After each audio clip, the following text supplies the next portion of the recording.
सो hey guys, कैसे हो आप सभी लोग। Welcome back to my channel एजी अनाई मांगा। तो गाइस, आज मैं एक्सप्लेन करने जा रहा हूँ बुक ऑफ एस्पर के एपिसोड नंबर 384 को, कि सचमुच काफी ज्यादा अमेजिंग होने वाला है। इसलिए पहले ही वीडियो को लाइक शेयर कमेंट सब कुछ कर डालना। और बाकी जिन लोगों ने भी अभी तक इसके पिछले एपिसोड को नहीं देखा है, तो मैंने उस एपिसोड का लिंक इस वीडियो के नीचे डिस्क्रिप्शन में दे दिया, आप लोग जाकर के पहले उस एपिसोड को देख लीजिए। और बाकी जिन लोगों ने ऑलरेडी देख रखा है, तो उनके लिए शुरू करते हैं हमारा आज का ये वाला एपिसोड। तो इस एपिसोड की स्टार्टिंग में हमें मार्शल डुगो को दिखाया जाता है, जिनसे कि शैडो किंग कहता है कि हाँ बिल्कुल सही, जैसा कि हिज मैजेस्टी ने कहा था कि यहाँ पे डुगु जेंटियान के बराबर कोई भी अपने देश अपने लॉर्ड के प्रति इतना वफादार नहीं है जितना कि मार्शल है। और हाँ, हिज मैजेस्टी ने मुझे आपको ये बताने के लिए कहा था कि आपने इस टियानियों के भलाई के कारण अपने पूरे जीवन मेहनत की है, तो अब वक्त आ गया है कि अब आप सुकून से आराम करें और इस टियानियों के भविष्य के खातिर एक आखिरी बार अपने आप का सेक्रीफाइस दे दे। इतना कहकर के शैडो किंग बड़ी तेजी से मार्शल को पूरी तरीके से खत्म करने के लिए अपनी क्लास से अटैक करने के लिए आगे बढ़ जाता है। लेकिन तभी वहाँ पे मार्शल के चारों होली सन्स आ जाते हैं और सेकंड ब्रदर शैडो किंग के हाथ पे अपने फैन से अटैक करके मार्शल को शैडो किंग के अटैक से बचा लेता है। जो देख शैडो किंग भी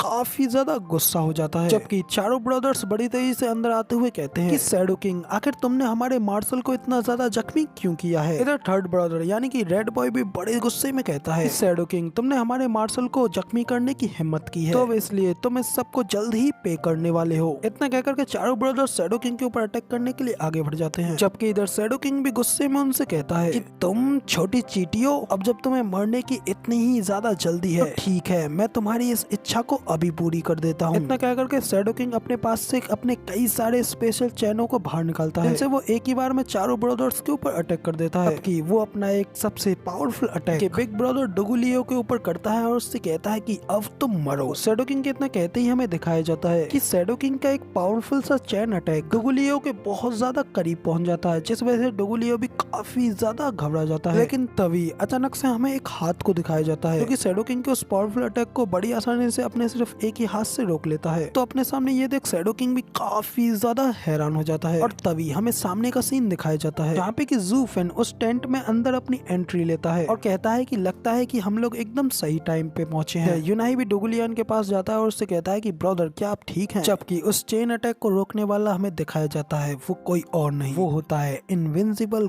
गू सेंगटोंग। इधर ज़ू फेन और गू सेंगटोंग को अपने सामने देख भाई शैडो किंग की तो एकदम फट गई होती है। वो एकदम घबराते हुए कहता है कि क्या आखिर तुम लोग यहाँ पे क्या कर रहे हो। इधर ज़ू फेंग सीरियस होते हुए शैडो किंग से कहता है कि शैडो किंग, तुम और डुगु जेंटियान सबसे वफादार लोग हैं जिन्हें कि मैं अब तक जानता हूँ, तो फिर आखिर तुम ये काम करने के लिए इतना ज्यादा नीचे कैसे गिर गए। तो शैडो किंग और भी घबराते हुए कहता है कि क्योंकि तुम मेरे बारे में अच्छे से जानते हो, तो आपको ये भी पता होना चाहिए कि किसी का ये काम करने का मतलब उसके लिए उसका काम करना ही होता है। मैं यहाँ पे ये सब करके सिर्फ केवल आदेशों का ही पालन कर रहा हूँ, लेकिन क्योंकि अब तुम दोनों इस मामले में शामिल हो गए हो, तो मैं अपने इस काम की एक अल्टीमेटली छुट्टी लेना चाहता हूँ। इतना कहकर के शैडो किंग वहाँ से बड़ी तेजी से अपनी जान बचा करके भागते हुए कहता है, तो अब बाद में मिलते हैं। जबकि इधर से इतनी जल्दी भागता हुआ देख करके यूनाही भी ज़ू फेन से कहता है कि बिग ब्रदर ज़ू जल्दी से उसे रोकें। इधर ये देख ज़ू फेन भी जल्दी से अपने हाथ में अपनी पावर्स को रिलीज करता है और अपने फिंगर ऑफ डेथ मूव से शैडो किंग के ऊपर एक कंडेंस्ड बीम अटैक कर देता है, जो अटैक बड़ी तेजी से शैडो किंग के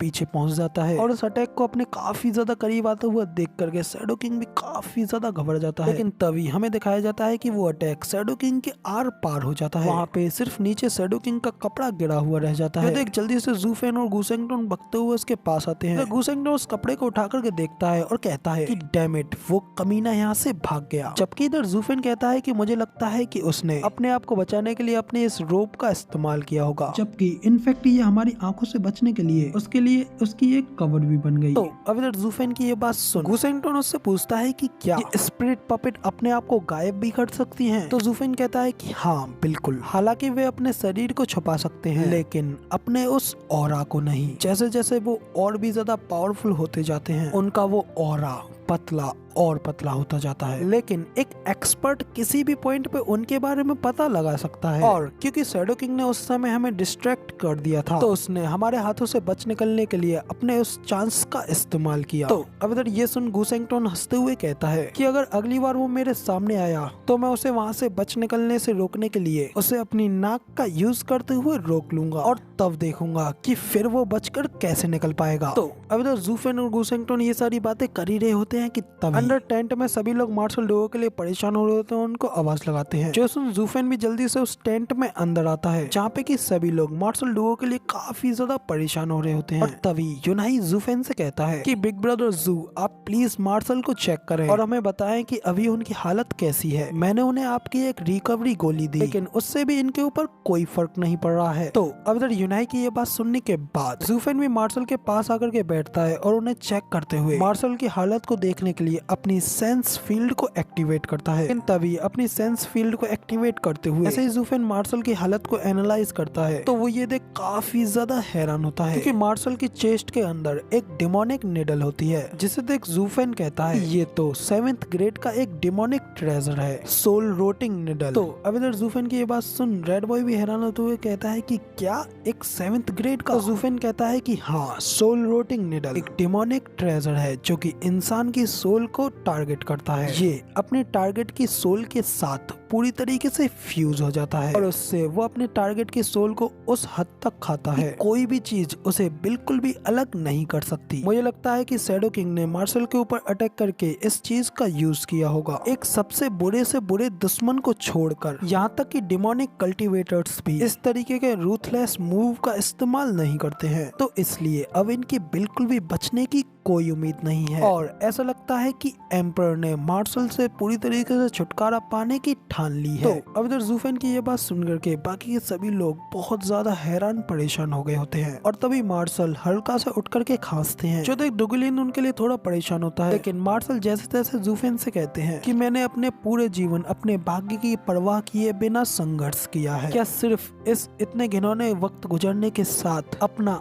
अंत ढूंढने के लिए? यहाँ तक कि मैं अपनी जान देने के लिए तैयार नहीं हूँ, लेकिन फिर भी मैं अपने लॉर्ड के आदेशों का पालन करूंगा। मेरी सिर्फ यही इच्छा है कि तुम मेरे लिए कुछ चीजों को क्लियर कर दो। तो जूफेन कहता है कि हाँ मार्शल, आप प्लीज पूछिए, आप क्या जानना चाहते हैं? तो ये सुन मार्शल कहते हैं कि मैं वॉर आर्ट में एकदम निपुण रहा हूँ, लेकिन मैं कभी भी आत्मसंतुष्ट नहीं रहा। मैं हमेशा अपने नेशन और अपने लॉर्ड के प्रति लॉयल रहा हूँ, लेकिन मुझे ये फेथ देने के लिए, मुझे ये भाग्य देने के लिए, हिज मैजेस्टी के संदेह को दूर करने के लिए मैं अपने आप से आखिर क्या कर सकता हूँ? तो इधर मार्शल की ये बात सुनने के बाद जूफेन कहता है, मार्शल क्या आप मुझे बता सकते हैं कि आपकी सबसे बड़ी अचीवमेंट्स क्या हैं? तो मार्शल डुओ कहते हैं कि डेफिनेटली क्वान रोंग के आक्रमण से अपनी सीमा की रक्षा करना ही मेरी सबसे बड़ी अचीवमेंट है। तो जूफेन कहता है कि तो ओल्ड मार्शल, आपके आदेश देने से पहले क्या क्वान रोंग ने एक कदम भी आगे बढ़ाया था? तो अब इधर जूफेन की ये बात सुनने के बाद मार्शल डुगो और डुगुलियान दोनों ही